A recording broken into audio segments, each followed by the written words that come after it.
Well, down to I greet you again on another Friday morning.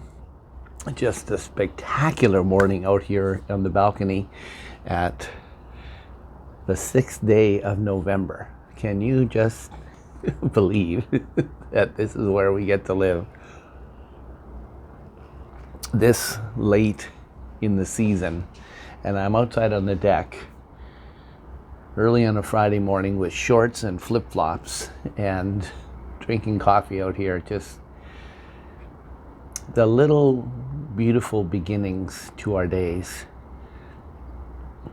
I guess what I'm thinking today is don't rob yourself of these kind of moments. Not all of you have the quiet beginnings of your day like I'm able to this way, but let me just encourage you to see and seek seek to see the Lord's goodness to us in the small beginnings of what can be a day full of challenges. One of my new buddies, a wonderful pastor gentleman named Don Perkins, some of you know Don, he reminded us just the other day of the passage that says, "Do not despise the day of small things." The little things that can have a big impact on a short life is the kind of things that we should seek and see excuse me, that we recognize them and enjoy them and thank God for them. Last night we had another of our Zoom meetings with our terrific fellow shepherds, my terrific fellow shepherds at the church, both Raphael and Ranillo, and Ivan and Errol and Grant and I were all able to be together, even when we meet regularly or more often as we do now on Zoom.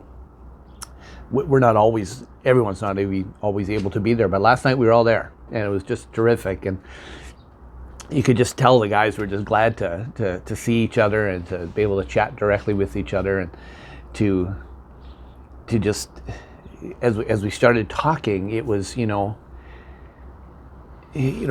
we evaluate different aspects of the ministry, and one of them these days, of course, is to say, well, how are things going on our Sunday morning services? And we see, how many numbers are at this service and how many leaders are at this service, and let's be sure we're shepherding both services, and everybody agreed, and guys are eager to do that, and appreciate David Hallett helping us to take things, or to begin to take things to the next level with our video recording and some of the things we're going to be able to do there. And the guys were talking about how much that reach to people beyond our four walls is a blessing of the Lord that we didn't look for, didn't ask for, but God in His kindness has let us do that. And started to again say how grateful we are, how the finances have continued to come in, at your incredible gracious providence as a church family. And then we said, what about, how is so-and-so doing? And we started to talk about, the people within the church. And we don't do this perfectly, of course, but there are certain groups of folks in the church that are more connected with some of our leaders than others. And so I say, Ivan, how are so-and-so doing? And Grant, have you heard from this person? And, Raph, did you really, and we just kind of go around. Before we know it, we probably spent 20 minutes, 25 minutes talking through, and then just, let's just pray. Let's just pray for these folks and lifting up the congregation. And to sit back from my perspective and watch the guys go. And just naturally, supernaturally, but naturally from our standpoint, to just see the guys and their concern for the health and the welfare of the individual people at the church. And, in the book of Ephesians, chapter 4, is what came to my mind when I was just reflecting on sitting with these guys last evening. Paul says in chapter 4, verse 1, that I, as a prisoner of the Lord, urge you to all walk in a manner worthy of your calling. But here's how it's done: with all humility and gentleness, eager to maintain the unity of the Spirit in the bond of peace. There is one body and one Spirit, just as you were called to one hope that belongs to your call. Excuse me. One Lord, one faith, one baptism, one God and Father of all, who is over all and in all and through all. And later he says down in verse 12 that God has provided people within the church to seek to be his means of grace towards this mature unity. He gave the apostles, the prophets, the evangelists, the shepherds and the teachers. That's who we were on the Zoom call with last night, the shepherds and the teachers, pastors and teachers, to equip the saints for the work of ministry. For that work of ministry would be equipped for the work of ministry for the building up of the body. To what goal? Until we all attain to the unity of the faith and of the knowledge of the Son of God, to mature manhood, to the measure of the stature of the fullness of Christ. And as the guys were talking and sharing their concerns and asking about this person and that family, and either some that we have seen for a while and others that we haven't seen for a while, and how can we connect and how can we reconnect, how can we continue to reach out and continue to grow as a church. It's just a rush for me to sit back and know how much you are cared for, not perfectly and not exhaustively, and it's not as if we couldn't be doing better. That's the whole point. We're on this call and the guys are talking in a way like we really want to do better. We want to love and care for the flock at Downsview better than we have. We just want to keep doing a better job. And I shared with the guys that I dipped into a new book called The Heart of a Preacher, which is written by Dr. Rick Reed, who is the president of our seminary and Bible college at Heritage Bible College and Seminary there in Cambridge. We have a wonderful partnership with Heritage College and Seminary. Dr. Reed is a man of great biblical wisdom, and God has been pleased to use him much. And he wrote this book on the heart of a preacher, dealing with the heart attitudes. Out of the heart, the flow, guard your heart with all diligence, for out of it flow the well springs of life. But Dr. Reed had this comment, how when the sheep hurt, the shepherds grieve. That the shepherds feel the pain of the sheep. When the sheep are affected, the shepherds are not left untouched. We are touched by and affected by what's happening in the lives of the people that God's given us to shepherd.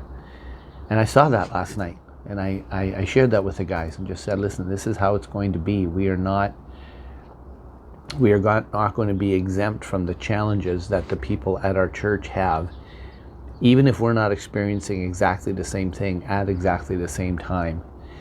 And again, we prayed to ask God to continue to give us a sense of that. And so part of my encouragement this morning for you at Downsview is not only to continue to pray for myself and to pray for my brother shepherds, and I use that word shepherds.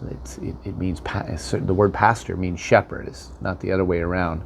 So to be a pastor is to be a shepherd, but to be a fellow under shepherd, under the chief shepherd, the Lord Jesus, that's who the guys are with me at the church. And you happen to employ me to be able to shepherd as a vocation, which I'm thrilled to be able to do.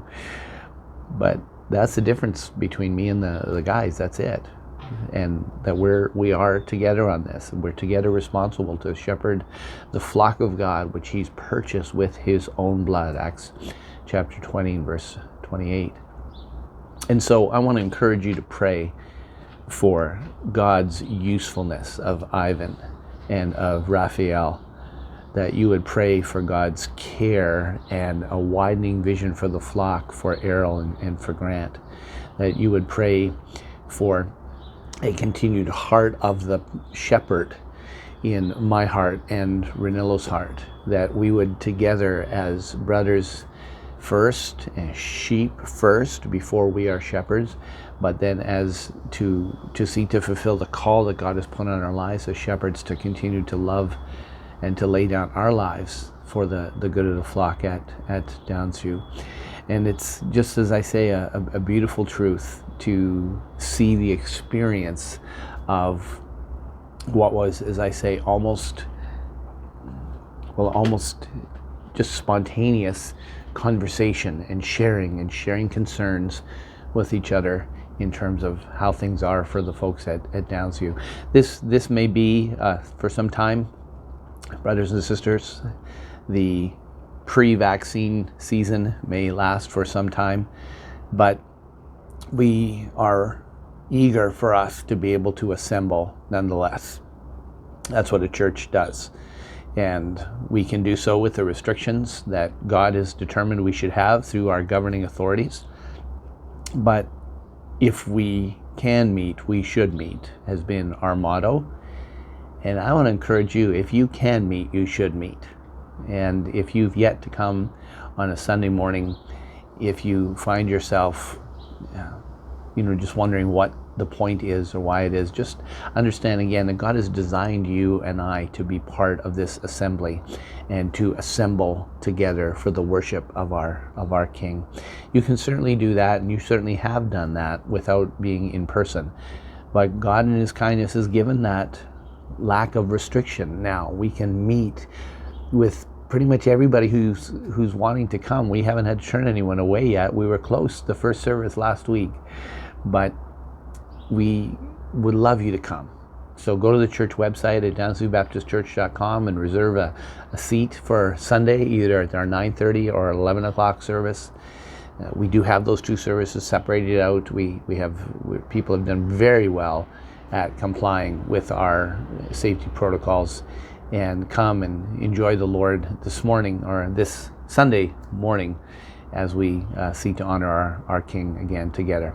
Thanks for this, friends. See you Sunday, Lord willing. Cheers.